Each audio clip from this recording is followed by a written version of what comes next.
A lot of people have been asking me this question, and the question is like this. Nosa Comedy, when is actually the right time to reapply for a US visa after you have been denied? When is the right time to reapply for a UK visa after you have been denied? When is the right time to reapply for a Canada visa after you have been denied? When is the right time to reapply for Australian visa after you have been denied? These are some of the questions that we'll be answering here. And also, people have also asked me, when is the right time to reapply for a Schengen visa after refusal or after denial, if you will? And this is something I realized is much in my various inboxes and in my various comment sessions. And in this video today, I want to dissect these issues for every one of you, because I have a lot of people in my various DMs saying, I just got denied. When can I reapply? Can I reapply as soon as possible? Or when is the appropriate time for me to reapply for this visa? This is something we have to discuss here today, because like you already know, it is always a thing of pleasure for me whenever people call me or text me that they have been granted their visas. To be honest, the feeling I get, money cannot buy it. Because I realized, looking back to me myself, I got my visa and today I'm here in the US. It is a thing of pleasure. It is a thing of joy. So that is why I'm always looking forward for every one of you to get these visas. So because when you get it, it is not only your happiness. Once I hear them, now me happy pass. Say confirm. Somebody's level is changing. Somebody is moving to the next level. Because we can all win together.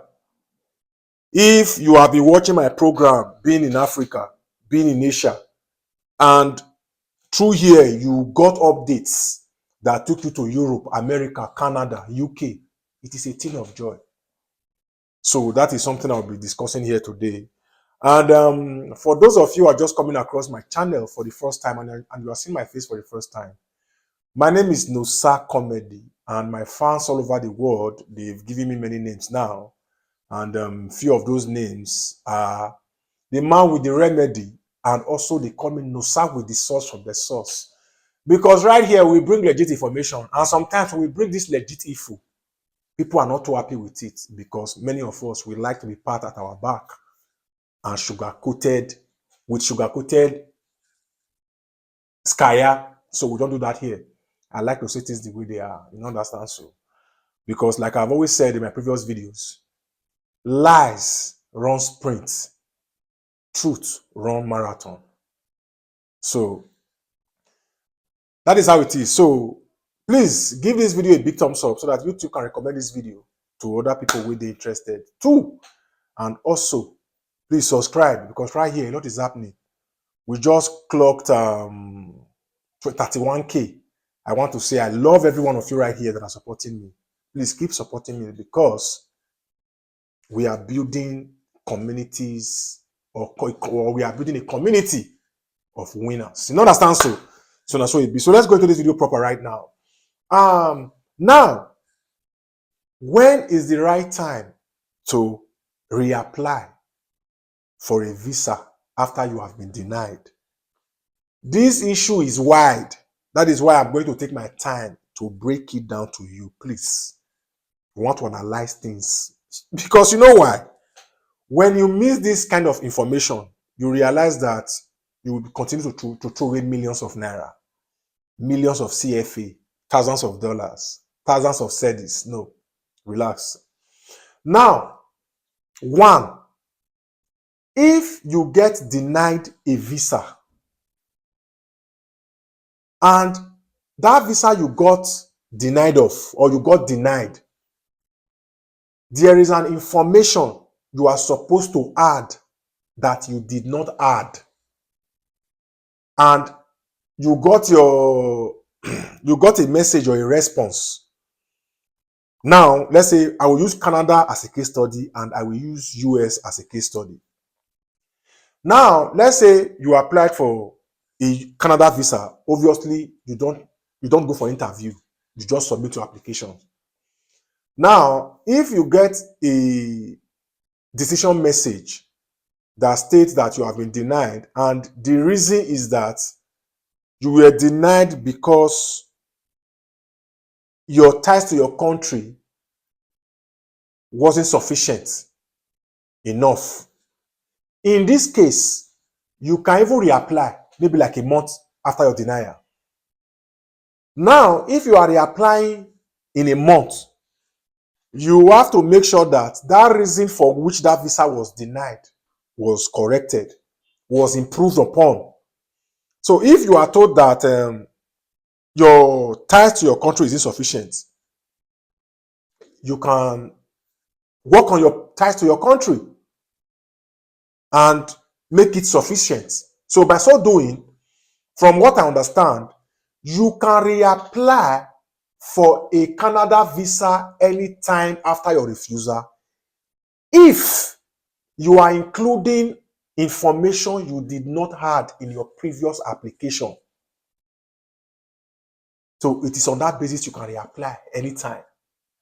But if you are denied or refused that visa and there is nothing, there is no information you left out that you want to add in your reapplication, you will have to give sufficient time for you to reapply, because you will need time to work on those things. So we'll come there.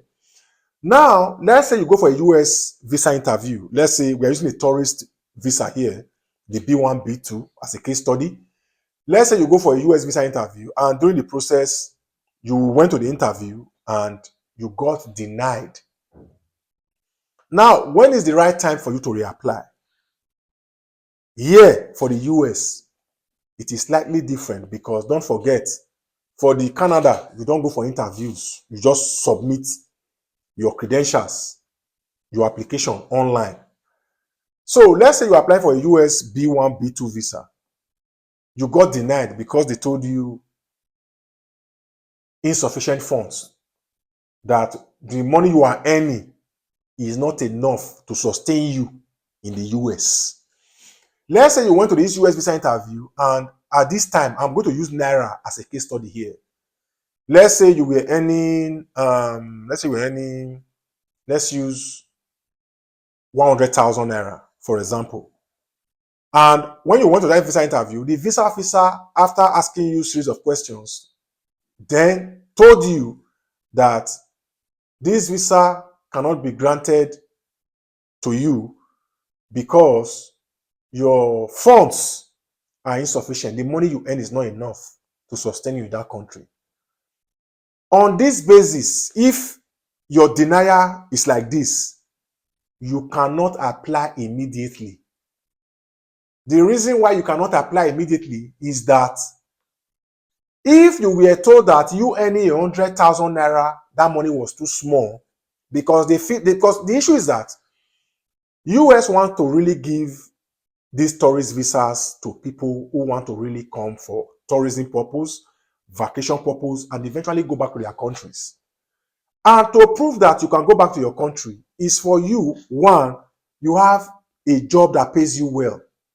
You have a job that pays you well. So they believe you cannot leave that your high-paying job and stay in the US with a visitor visa. So you stand a chance. So also, if you have a very lucrative business that is registered, that is really paying you well, they can also consider that you cannot leave that business that is giving you that kind of money back home and stay in the US with a tourist visa. So now, if you get denied because you have insufficient funds in your bank account and also because your salary is not big, you may want to stay up to like 8 months or a year before you can apply for a US visa, for a US tourist visa.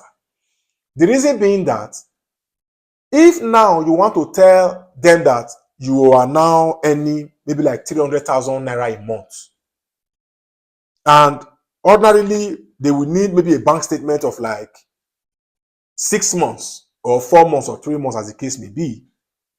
Now, that is to say, you have to prove through that bank statement that this high salary you have been earning started some months ago. You cannot get denied a US tourist visa in January because your salary was small, because the money you had in your bank account was little, and you are applying again in February. Maybe because you have just carried money from somewhere, you put it in your bank account. No, it doesn't work like that. They will deny you again. Because don't forget, your name is already in their system. Once they type your name on that system, because if you go to the embassy, you will realize that by the side of the interviewer, I think it's usually by maybe left or right hand side, it's either their counter. I'm talking of how it is in Nigeria during my time when I went for my interview. When they are typing, they can know how many times you have been denied a US visa because your name is in that system. So if eventually you were denied last month because they told you that the work you had, you were not earning properly in that job, and again, you did not have large sum of money in your bank account.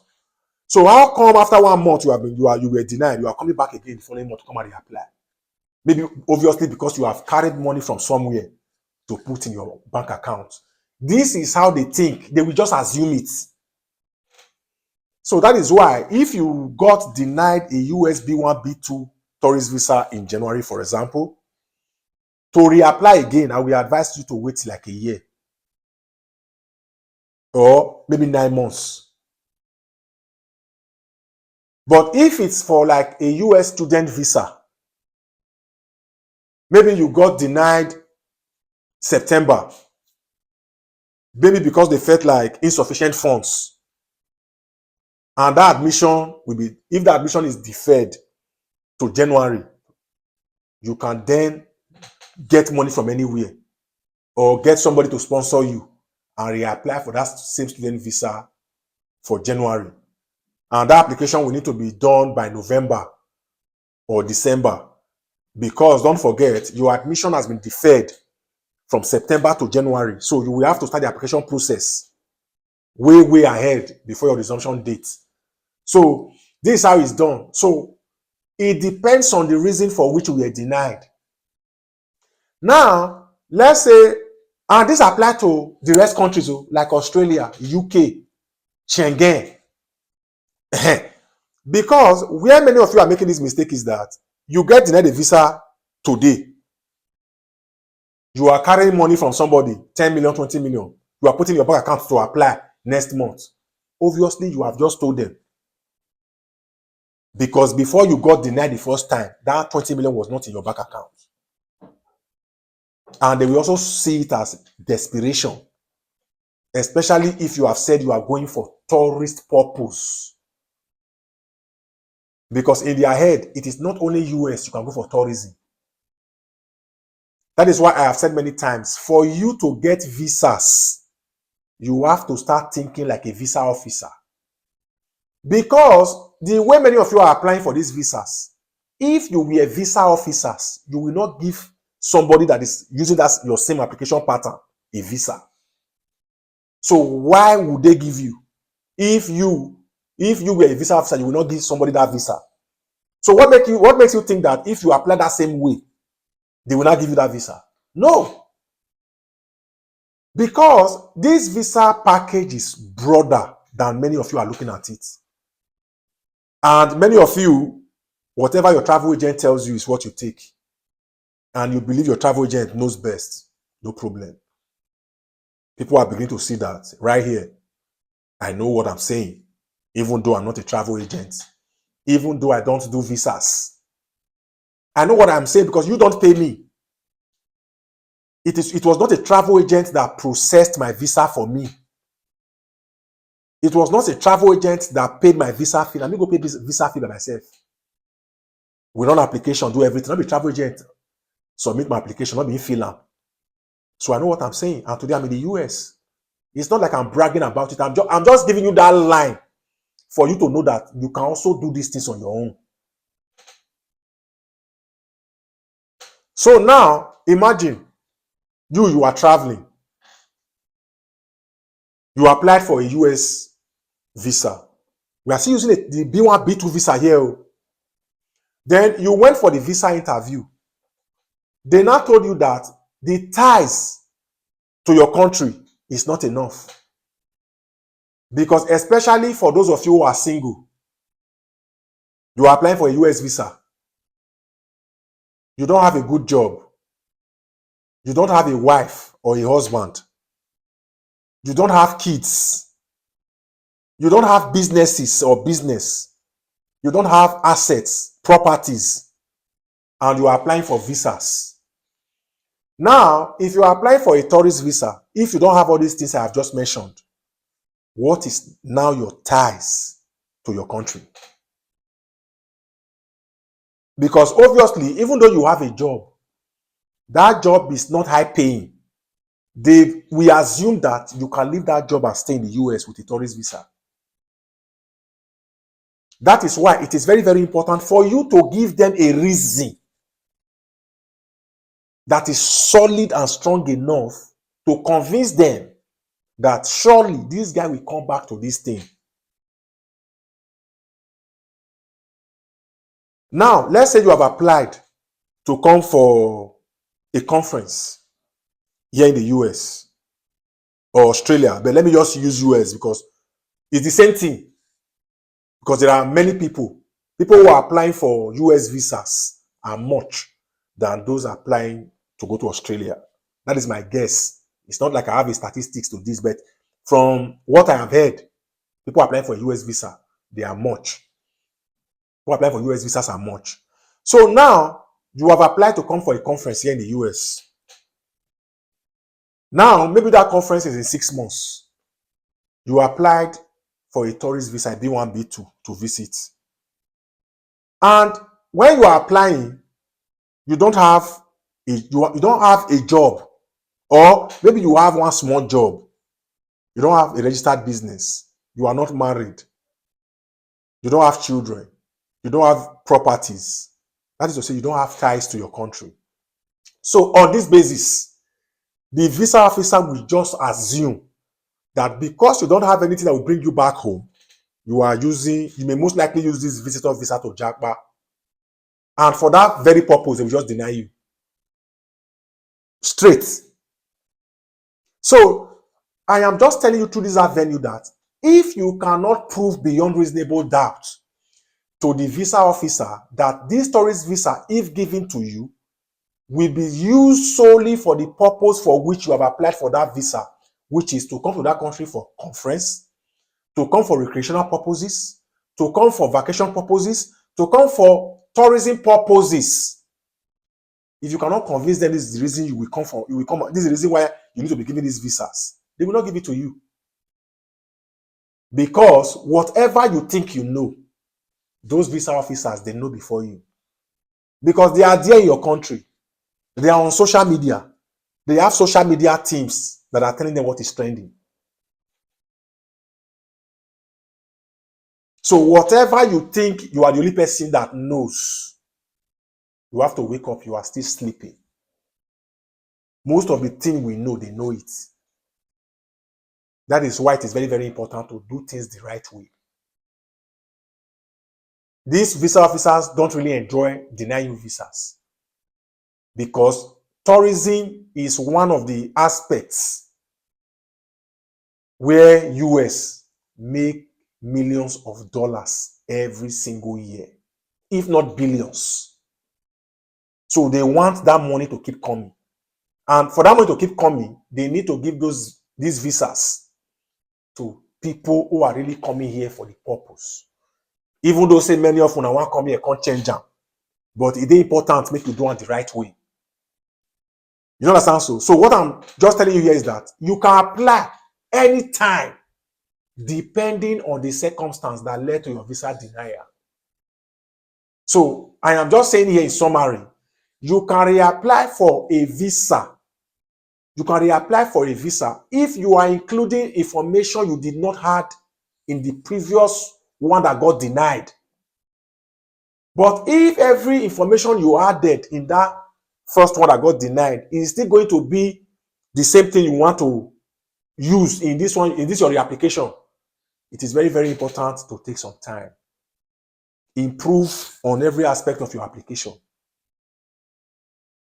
Maybe when you did that first one, you got denied, maybe because you were not married. Maybe by your next application, you have a spouse, and maybe you want to travel alone, she can serve as your tie to your country.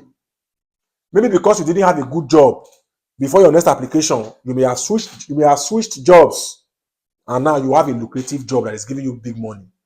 Maybe you did not have a good business when you first applied, which led to your visa denial. Before your next application, you may start a very good business and have that business registered. So these are things you have to work on.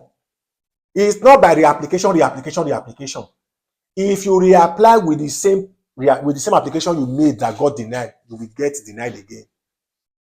Because you can't expect to be doing one wrong thing all over and expect a different result. So this is how it is for US, Canada, Australia, Schengen, and other countries with UK. Because I'm just using US and Canada as a case study here. Almost the same thing applies to other countries. So, because somebody asked me this question, or these people have asked me these questions, so I am just picking from my comment sections to answer this. So the next video, I will be coming with what people have demanded. So in the comment section of this video, just tell me what you want me to make a video on, and I will surely deliver in the next one. Till I see you in my next video, guys. Keep winning.